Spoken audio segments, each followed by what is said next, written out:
नमो भगवते वासुदेवाय। माघ मास कथा अध्याय 13। विकुंडल कहने लगा कि तुम्हारे वचनों से मेरा चित्त अति प्रसन्न हुआ है, क्योंकि सज्जनों के वचन सदैव गंगा जल के सदृश पापों को नाश करने वाले होते हैं। उपकार करना तथा मीठा बोलना सज्जनों का स्वभाव ही होता है। जैसे अमृत मंडल चंद्रमा को भी ठंडा कर देता है। अब कृपा करके यह बतलाइए कि किस प्रकार मेरे भाई का नरक से उद्धार हो सकता है। तब दूत कुछ देर ज्ञान दृष्टि से विचार कर मित्रता रूपी रस्से से बंधा हुआ बोला कि हे वैश्य, यदि तुम अपने भाई के लिए स्वर्ग की कामना करते हो तो जल्दी ही अपने 8 जन्म के पुण्य फल को उसके निमित्त अर्पण कर दो। तब विकुंडल ने कहा कि हे दूत, वह पुण्य क्या है और मैंने कौन से जन्म में और कैसे किया है, सो सब बतलाओ, फिर मैं अपना पुण्य अपने भाई को दे दूंगा। दूत कहने लगा कि हे वैश्य सुनो, मैं तुम्हारे पुण्य की सब कथा कहता हूँ। पूर्व समय में मधुबन में शाल्की नाम का ऋषि था। वह बड़ा तपेश्वरी ब्रह्मा के समान तेज वाला था। नवग्रह की तरह उसकी स्त्री रेवती के 9 पुत्र थे, जिनके नाम ध्रुव, शशि, बुध, तार और ज्योतिमान थे।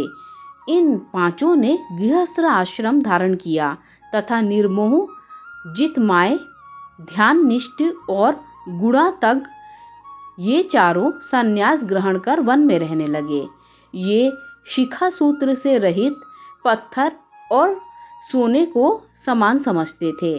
जो कोई अच्छा या बुरा उनको अन्न देता वही खा लेते, और कोई कैसा ही कपड़ा दे देता उसको ही पहन लेते। सदैव ब्रह्म के ही ध्यान में लगे रहते। इन चारों ने व्रत, शीत निद्रा और आहार सबको जीत लिया। बस चर अचर को विष्णु रूप समझते हुए मौन धारण करके संसार में विचरते थे।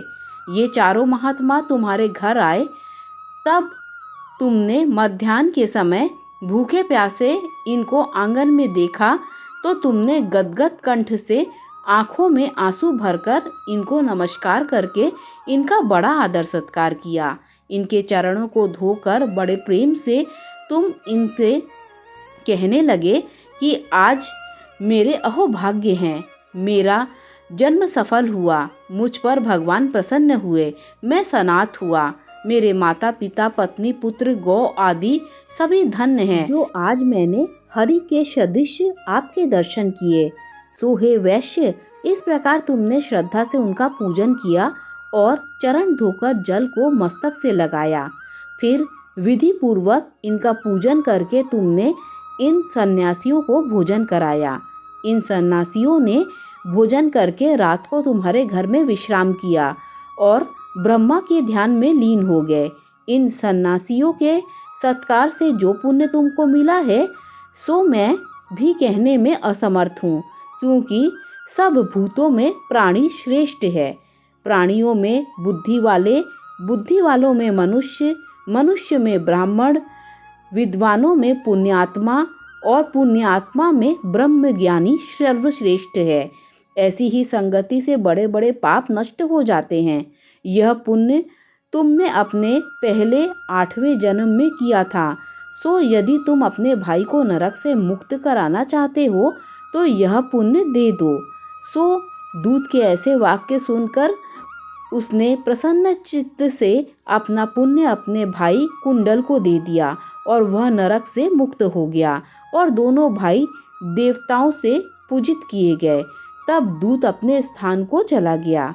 इस प्रकार वैश्य के पुत्र विकुंडल ने अपना पुण्य देकर अपने भाई को नरक की यातना से छुड़वाया। सो हे राजन, जो कोई इस इतिहास को पढ़ता या सुनता है वह 1000 गोदान का फल प्राप्त करता है। दोस्तों, यही अध्याय 13 समाप्त होता है। नमः श्री विष्णु, नमः श्री विष्णु, नमः श्री विष्णु।